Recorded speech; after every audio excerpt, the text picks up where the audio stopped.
Hey guys, welcome to government jobs Gyan YouTube channel. Guys, आज की इस वीडियो में हम बात करेंगे बीएसएफ हेड कांस्टेबल के new recruitment notification online form apply process के बारे में। जी हाँ दोस्तों, यहाँ पर बीएसएफ के अंतर्गत हेड कांस्टेबल रेडियो ऑपरेटर और हेड कांस्टेबल रेडियो मैकेनिक के 1121 खाली पदों को भरने के लिए नोटिफिकेशन रिलीज हो चुका है। कैसे आप इस भर्ती में पार्टिसिपेट करने के लिए अपने फॉर्म अप्लाई कर सकते हो बिना कोई मिस्टेक किए हुए, इसकी पूरी जानकारी हम आपको स्टेप बाय स्टेप रजिस्ट्रेशन से लेकर प्रिंट तक इस वीडियो में देंगे। बस आपको इस वीडियो को स्किप के बिना शुरू से लेकर एंड तक देखना है। उसके बाद वीडियो पसंद आए तो इसे लाइक और शेयर कर दें। चैनल पर नए हो तो इसे सब्सक्राइब कर लें। साथ ही साथ आपको फॉर्म अप्लाई करते हुए जो जो भी प्रॉब्लम फेस हो रही है उन सभी का हल आपको इस वीडियो में मिल जाएगा। तो बिना कोई वक्त गंवाए चलिए शुरू करते हैं। आपको इस वीडियो के डिस्क्रिप्शन बॉक्स में हमारी वेबसाइट IND-sarkari-naukri.in के इस पेज का लिंक मिल जाएगा। यहाँ पर आपको इस भर्ती के रिगार्डिंग सभी डिटेल्स प्रोवाइड कर दी गई है। बॉर्डर सिक्योरिटी फोर्स BSF के अंतर्गत head constable RO and RM के खाली पदों को भरने के लिए नोटिफिकेशन रिलीज हो चुका है। यहाँ पर हेड कांस्टेबल रेडियो ऑपरेटर यानी कि RO के लिए 910 वैकेंसी है। हेड कांस्टेबल रेडियो मैकेनिक यानी कि RM के लिए 211 वैकेंसी है।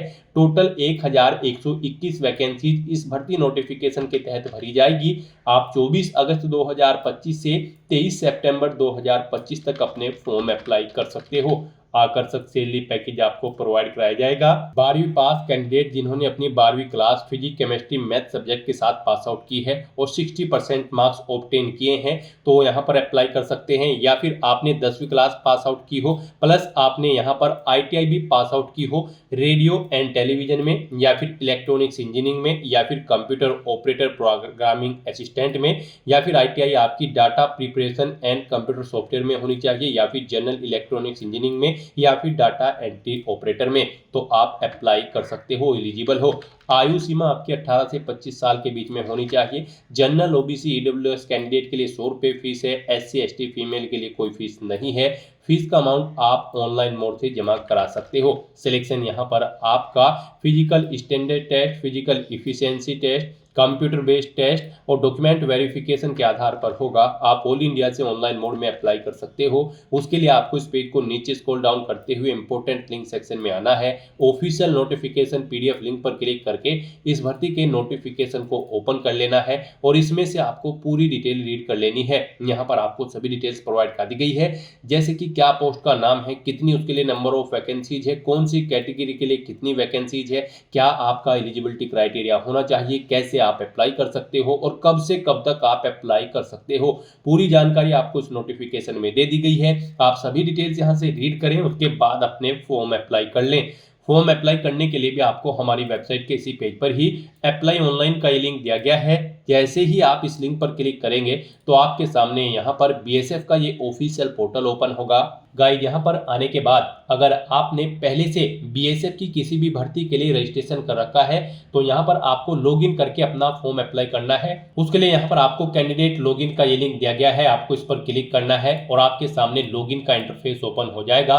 यहाँ पर आने के बाद आपको अपनी ईमेल ID या फिर मोबाइल नंबर एंटर करना है, अपना पासवर्ड आपको एंटर करना है। I am not a robot इस चेकबॉक्स को आपको ओके करना है और फिर गाइड यहाँ पर आपको लॉगिन की स्टेप पर क्लिक करते हुए अपने डैशबोर्ड में लॉगिन कर लेना है और फिर वहां से आपको अपना फॉर्म अप्लाई करना है। और अगर आप BSF की किसी भी भर्ती के लिए फर्स्ट टाइम अप्लाई करने जा रहे हो तो सबसे पहले यहाँ पर आपको अपना रजिस्ट्रेशन करना होगा। उसके लिए यहाँ पर आपको सबसे पहले अपनी पर्सनल इन्फॉर्मेशन देनी है। गाइस, यहाँ पर आपको इन स्टेप्स को कंप्लीट करते हुए अपना रजिस्ट्रेशन करना होगा। सबसे पहले यहाँ पर आपको अपनी पर्सनल इन्फॉर्मेशन देनी है, एड्रेस की डिटेल देनी है, फिर कुछ अन्य डिटेल्स देनी है, फिर क्वालिफिकेशन की डिटेल देनी है। उसके बाद आपको वर्क एक्सपीरियंस की डिटेल यहाँ पर देनी है और फिर यहाँ पर आपको अपने सर्टिफिकेट और डॉक्यूमेंट्स को अपलोड करना है और अपना क्राइटेरिया चेकआउट करते हुए आपको अपना फॉर्म अप्लाई कर देना है। तो इन स्टेप्स को यहाँ पर आपको कंप्लीट करना है अपना रजिस्ट्रेशन करने के लिए। तो पर्सनल इन्फॉर्मेशन में सबसे पहले यहाँ पर आपको अपना नाम एंटर करना है, फिर यहाँ पर आपको अपना मोबाइल नंबर एंटर करना है, उसके बाद आपको अपनी ईमेल ID यहाँ पर एंटर करनी है और उसके बाद आपको जनरेट OTP के इस ऑप्शन पर क्लिक कर देना है। अब यहाँ पर आपके मोबाइल नंबर और ईमेल आईडी पर 2 ओटीपी आए होंगे। मोबाइल पर जो ओटीपी आया है वो आपको एंटर मोबाइल ओटीपी कॉलम में एंटर करना है और ईमेल पर जो ओटीपी आया है वो आपको एंटर ईमेल ओटीपी के इस कॉलम में एंटर करना है और उसके बाद गाइज आपको सबमिट के इस ऑप्शन पर क्लिक कर देना है। इस तरह से यहाँ पर आपका अकाउंट क्रिएट हो चुका है। आपकी ईमेल आईडी को आपका यूजर नेम और पासवर्ड आपकी रजिस्टर्ड ईमेल आईडी पर सबमिट कर दिया गया है। आपको उन्हें केयरफुली नोट डाउन करके रख लेना है फ्यूचर यूज के लिए। अब यहाँ पर आपको अपनी आइडेंटिटी डिटेल प्रोवाइड करनी है। यहाँ पर आप आधार कार्ड ऑप्शन सेलेक्ट करें अपनी आइडेंटिटी के लिए, यहाँ पर इसे प्रीफर किया गया है आपके लिए, और फिर आप अपना आधार नंबर एंटर करें या फिर गाइस यहाँ पर आप अपनी कोई और आइडेंटिटी टाइप सेलेक्ट करें जैसे कि passport, pan card, driving licence या फिर वोटर आईडी, और उसका नंबर यहाँ पर आप एंटर कर दें। उसके बाद यहाँ पर आपको अपनी एडिशनल इंफॉर्मेशन देनी है। यहाँ पर आपको अपनी डेट ऑफ बर्थ सेलेक्ट करनी है। उसके बाद यहाँ पर आपको अपनी नेशनलिटी ऑटोमेटिकली फिर मिल जाएगी इंडियन। उसके बाद यहाँ पर आपको अपने फादर का नाम एंटर करना है, मदर का नाम एंटर करना है। आपकी बॉडी पर कहीं कोई कट या तिल का निशान है उस पैलेस का नाम यहाँ पर आपको एंटर करना है। फिर यहाँ पर आपको अपना जेंडर सेलेक्ट करना है, मेल या फिर फीमेल। उसके बाद यहाँ पर आपको अपना मैरिटल स्टेटस सेलेक्ट करना है, आप मैरिड हो या फिर अनमैरिड। फिर यहाँ पर आपको अपनी डोमिसाइल डिटेल प्रोवाइड करनी है।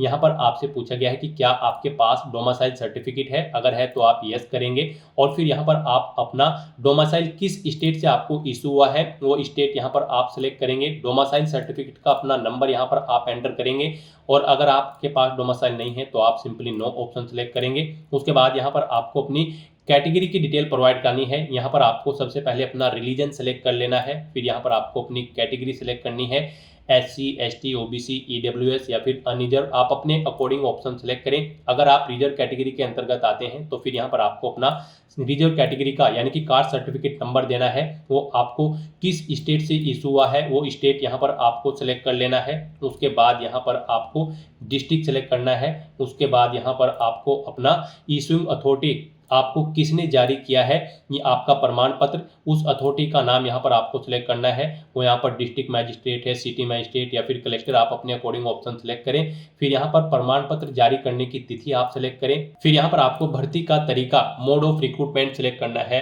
अगर आप ESM कैंडिडेट है, एक्स सर्विसमैन आप सेलेक्ट करेंगे। गवर्नमेंट एम्प्लॉय है तो गवर्नमेंट एम्प्लॉय ऑप्शन सेलेक्ट करेंगे। BSF के डिपार्टमेंटल कैंडिडेट हैं तो ये ऑप्शन सेलेक्ट करेंगे। और इनमें से अगर आप नहीं है तो फिर यहाँ पर आपको direct entry DE option select करना है। फिर यहाँ पर आपको अपनी रिजर्वेशन के लिए सब कैटेगरी की डिटेल देनी है। यहाँ पर आपसे पूछा गया कि क्या आप EX सर्विसमैन कैंडिडेट हैं, यहाँ पर आपको नो ही ऑप्शन सेलेक्ट होगा अगर यहाँ पर आपने मोड ऑफ रिक्रूटमेंट में डायरेक्ट एंट्री ऑप्शन सेलेक्ट किया है। और अगर यहाँ पर आप EX सर्विसमैन या फिर गवर्नमेंट एम्प्लॉय या फिर BSF डिपार्टमेंटल ऑप्शन सेलेक्ट करेंगे तो यहाँ पर आपको येस या नो ऑप्शन सेलेक्ट होंगे। फिर आप येस करके अपनी डिटेल्स यहाँ पर प्रोवाइड कर सकते हैं अपनी सर्विस की, और डिपार्टमेंटल में भी आपको येस ऑप्शन सेलेक्ट हो जाएगा अगर यहाँ पर आप डिपार्टमेंटल कैंडिडेट होंगे। फिर यहाँ पर आपको अपनी डिटेल प्रोवाइड करनी होगी सर्विस की। नहीं तो यहाँ पर अगर आप डायरेक्टली एंट्री ले रहे हैं तो यहाँ पर आपको नो ही ऑप्शन शो होंगे। इस तरह से अपनी ये सभी डिटेल्स फिल करने के बाद फिर आपको सेव एंड नेक्स्ट के इस ऑप्शन पर क्लिक कर देना है। नेक्स्ट यहाँ पर आपको अपने एड्रेस की डिटेल देनी है। यहाँ पर आपको अपना परमानेंट एड्रेस एंटर करना है। उसके बाद आपको अपना कोरोस्पोंडेंस एड्रेस एंटर करना है। और अगर आपका कोरोस्पोंडेंस एड्रेस आपके परमानेंट एड्रेस के अकॉर्डिंग सेम है तो यहाँ पर आप सेम एज परमानेंट एड्रेस के चेकबॉक्स को ओके कर देंगे। ऑटोमेटिकली आपका कोरोस्पोंडेंस एड्रेस आपके परमानेंट एड्रेस के अकॉर्डिंग फिल हो जाएगा। और उसके बाद फिर गाइज आपको इस पेज को नीचे स्क्रॉल डाउन करते हुए सेव एंड नेक्स्ट के ऑप्शन पर क्लिक कर देना है। नेक्स्ट आपके सामने कुछ इस तरह से इंटरफेस शो होगा। अब यहाँ पर आपको अपनी कुछ अन्य और डिटेल्स प्रोवाइड करनी है। यहाँ पर आपसे पूछा गया कि क्या आपके पास NCC का C प्रमाण पत्र है, अगर है तो आप यस करेंगे। फिर आपसे पूछा गया कि क्या आपके पास A सर्टिफिकेट भी है NCC का, अगर है तो आप यस करेंगे। और फिर उसकी डेट यहाँ पर आप सिलेक्ट कर लेंगे। यहाँ पर आप सिलेक्ट करें किस डेट को आपका प्रमाण पत्र आपको इशू हुआ है। उसके बाद यहाँ पर आपसे पूछा गया कि क्या आपके पास B सर्टिफिकेट भी है, अगर है तो यस करें और उसकी डेट भी यहाँ पर आप सेलेक्ट कर लें। फिर आपसे पूछा गया कि क्या आपके पास C सर्टिफिकेट भी है NCC का, अगर है तो आप यस करें और उसे प्राप्त करने की डेट भी यहाँ पर आप सेलेक्ट कर लें। और गाइज अगर आपके पास NCC का C प्रमाण पत्र नहीं है तो सिंपली यहाँ पर आप नो ऑप्शन सेलेक्ट करेंगे। फिर आगे की डिटेल आपको नहीं देनी होगी। उसके बाद आपसे पूछा गया है कि क्या आपके पास कोई स्पोर्ट अचीवमेंट, खेल की उपलब्धि है, अगर है तो आप यस करें और फिर उसकी डिटेल यहाँ पर आप प्रोवाइड कराएं। जैसे कि यहाँ पर आपसे पूछा गया है आपके पास कौन कौन सी खेल की उपलब्धि है, यहाँ पर आप सिलेक्ट करें किस गेम में आपके पास उपलब्धि है, boxing, judo, swimming, kabaddi, water sport, wushu या फिर जिम्नास्टिक। आप अपने अकॉर्डिंग यहाँ पर ऑप्शन सेलेक्ट करें। यहाँ पर आप बताएं आपने इंटरनेशनल लेवल पर खेला है ये गेम या फिर नेशनल लेवल पर या फिर all India inter university tournament या फिर नेशनल गेम्स या फिर स्पोर्ट्स फॉर स्कूल। आप अपने अकॉर्डिंग यहाँ पर ऑप्शन सेलेक्ट करें। उसके बाद यहाँ पर आपसे पूछा गया है आपको क्या एक से ज़्यादा खेल में उपलब्धि प्राप्त है, तो दूसरा खेल यहाँ पर आपको सिलेक्ट कर लेना है। उसके बाद उसकी डिटेल भी आपको देनी है, आपने उसे नेशनल इंटरनेशनल या फिर स्कूल लेवल जिस भी लेवल पर खेला है आप अपने अकॉर्डिंग ऑप्शन सेलेक्ट कर लें। फिर यहाँ पर आपको अपने फिजिकल स्टैंडर्ड की डिटेल प्रोवाइड करनी है।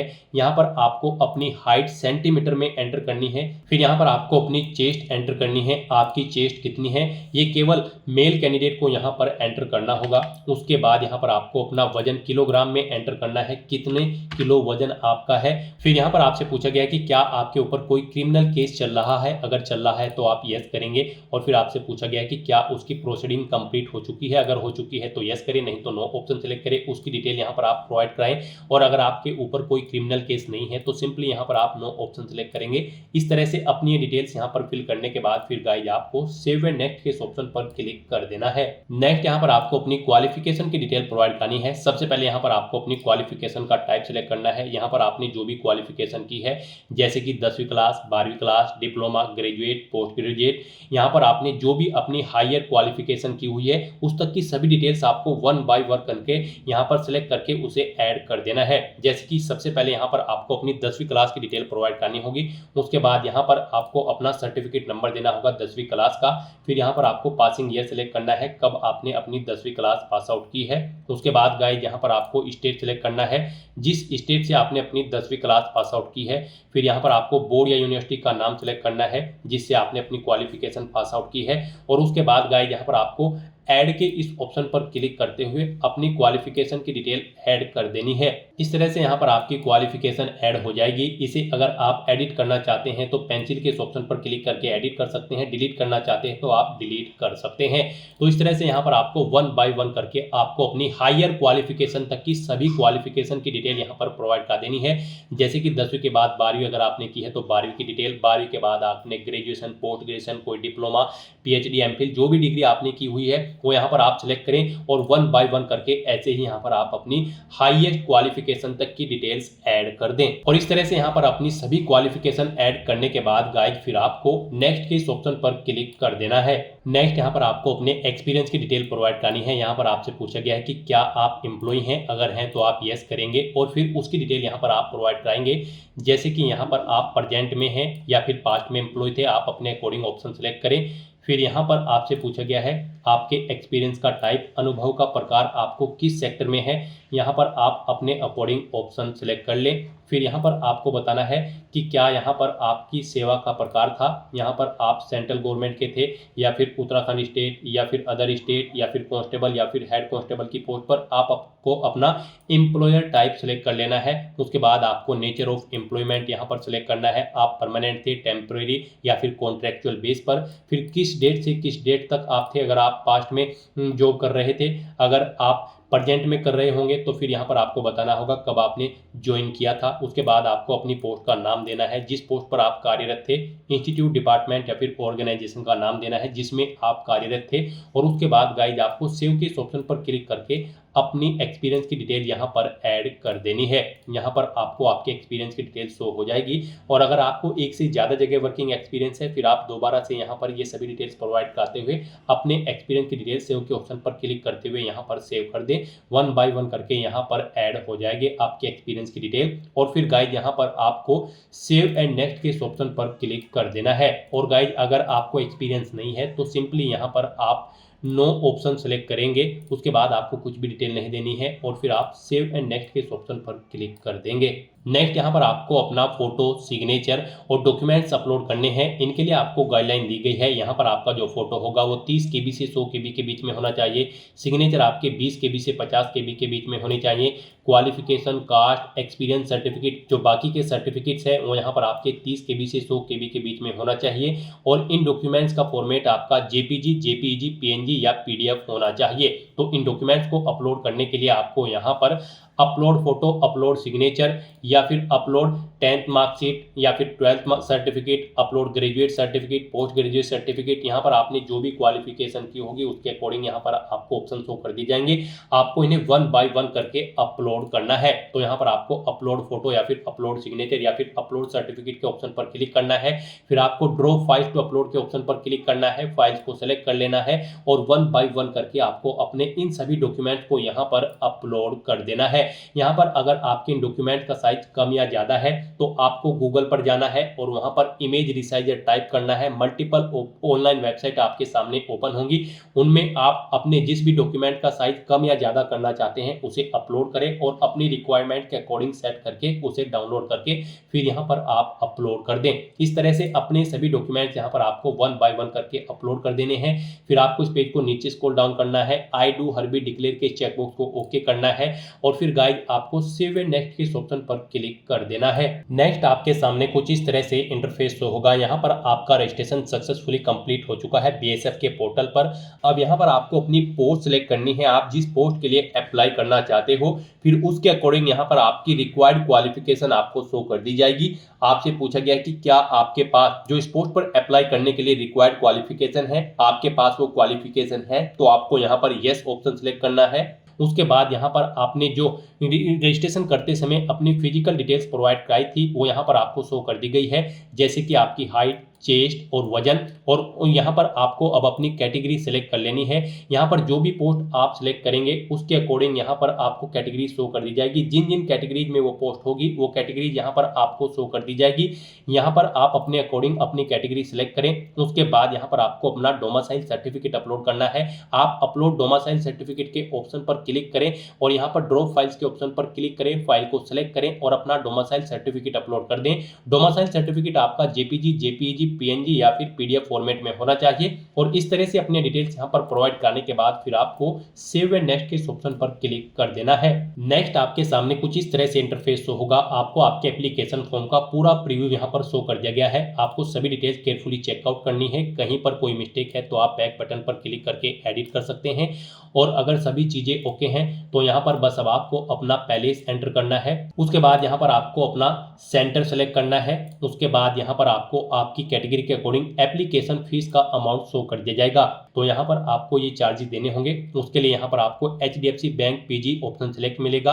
आपको इस चेकबॉक्स को ओके करना है, आई हरबी डिक्लेयर दैट। उसके बाद गाइस आपको पे नाउ के इस ऑप्शन पर क्लिक कर देना है। फिर आपको दोबारा से एग्री एंड पे के इस ऑप्शन पर क्लिक करना है। नेक्स्ट आपके सामने फीस पेमेंट का इंटरफेस ओपन हो जाएगा। गाइस यहाँ पर आप debit card, credit card, net banking, wallet या फिर यूपीआई के माध्यम से अपना फीस पेमेंट कर सकते हो। यहाँ पर आपके लिए सबसे बेस्ट ऑप्शन यूपीआई का रहेगा। आप यूपीआई के इस ऑप्शन पर क्लिक करें और यहाँ पर आप अपनी यूपीआई आईडी या फिर मोबाइल नंबर एंटर करके पे नाउ के ऑप्शन पर क्लिक करते हुए अपना फीस पेमेंट कर दे, या फिर क्यूआर कोड के थ्रू भी आप अपना फीस पेमेंट कर सकते हैं। आप जनरेट क्यूआर के ऑप्शन पर क्लिक करें। ये क्यूआर कोड यहाँ पर आपको शो होगा। आप इसे अपने यूपीआई से स्कैन करें और अपना फीस पेमेंट कर दें। सक्सेसफुली फीस पेमेंट करने के बाद यहाँ पर आपके सामने मैसेज शो हो जाएगा, आपका फीस पेमेंट यहाँ पर सक्सेसफुली कंप्लीट हो चुका है। अब यहाँ पर आप प्रिंट के इस ऑप्शन पर क्लिक करते हुए अपने एप्लीकेशन फॉर्म का एक हार्ड कॉपी प्रिंट आउट ले सकते हैं फ्यूचर यूज के लिए, फ्यूचर रेफरेंस के लिए। और उसके बाद गाइस यहाँ पर आपको बैक टू होम के इस ऑप्शन पर क्लिक करना है। फिर आपको आपके डैशबोर्ड में डायरेक्ट कर दिया जाएगा। यहाँ से आप चेकआउट कर सकते हो आपका कांस्टेबल पोस्ट के लिए जो फॉर्म था वो सक्सेसफुली यहाँ पर सबमिट हो चुका है। एप्लीकेशन स्टेटस में आपको सबमिटेड ऑप्शन शो कर दिया जाएगा। यहाँ पर आप अपनी एप्लीकेशन फीस का पेमेंट भी कर चुके हो, उसके लिए आपको पेड ऑप्शन यहाँ पर शो कर दिया जाएगा, यानी कि आप इस भर्ती के लिए सक्सेसफुली अपना फॉर्म अप्लाई कर चुके हो। तो दोस्तों ऐसे आप बीएसएफ 1121 हेड कांस्टेबल की इस भर्ती के लिए अपने फॉर्म अप्लाई कर सकते हो बिना कोई मिस्टेक किए हुए। आज की इस वीडियो में बस इतना ही। आई होप ये वीडियो आपको पसंद आई होगी। अगर पसंद आई हो तो इसे लाइक और शेयर करें। चैनल पर नए हो तो इसे सब्सक्राइब कर लें। Thanks for watching.